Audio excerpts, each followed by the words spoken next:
Sa pagpapatuloy ng ating land trip papuntang Bicol, andito na tayo ngayon sa PITX. Bakit nga ba PITX? Mas malapit naman sa Cubao. Kasi online ako nag-book sa Cagsawa bus at dito talaga sa PITX ang pick-up point nila.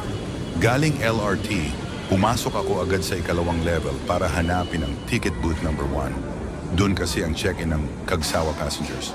Pero ang una kong napuntahan, ticket booth number 4, napansin ko, halos lahat pala ng biyahe dito, papuntang Bicol. Nagtatong ako kung nasaan ang booth number 1 at itinuro ako sa kabilang banda. Dahil booth 4 to, in-expect ko na nasa kabilang dulo pa yon.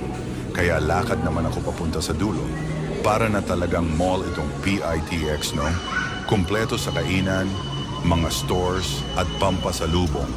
Ang dami ring sikat na fast food chain, medyo mahaba-haba rin talaga lakarin. Suggestion lang sa management, medyo maliliit kasi yung signage ng booths at mahirap makita. Mas okay sana kung lakihan ng konti at i-attach yun sa ceiling sa halip na sa wall para mas madaling masundan ng mga pasahero.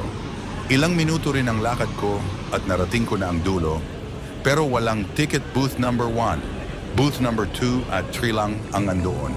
Kaya ayun, balik na naman ako sa kabilang side. Malayo-layo rin ang nilakad ko, ha? And finally, nakita ko na rin ang ticket booth number 1. Maliit kasi talaga yung sign kaya madaling ma-miss.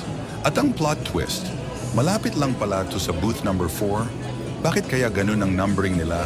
Di pa sunod-sunod? Pumasok na ako agad at pumunta sa counter ng Cagsawa Travel and Tours. Royal class ang nabook ko for 5:30 p.m. para maaga rin tayo makarating ng Bicol. Biyaheng Tabaco via Legazpi to. Nag-present lang ako ng ID at ayun, checked in na.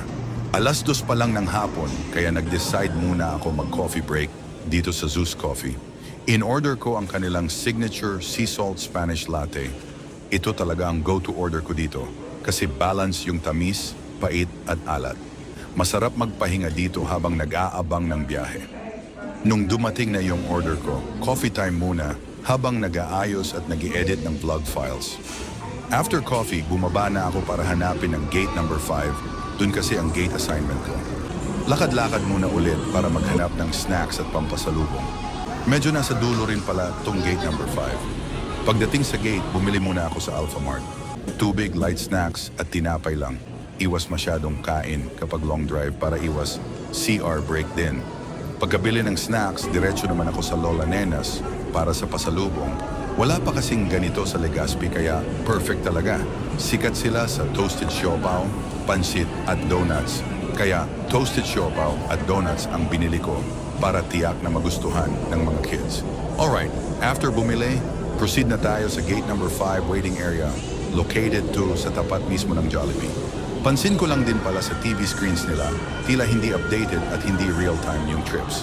Maganda sana kung on-time ang updating nito para di nakakalito sa pasahero.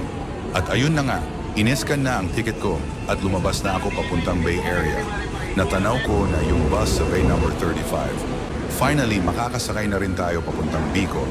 To be continued.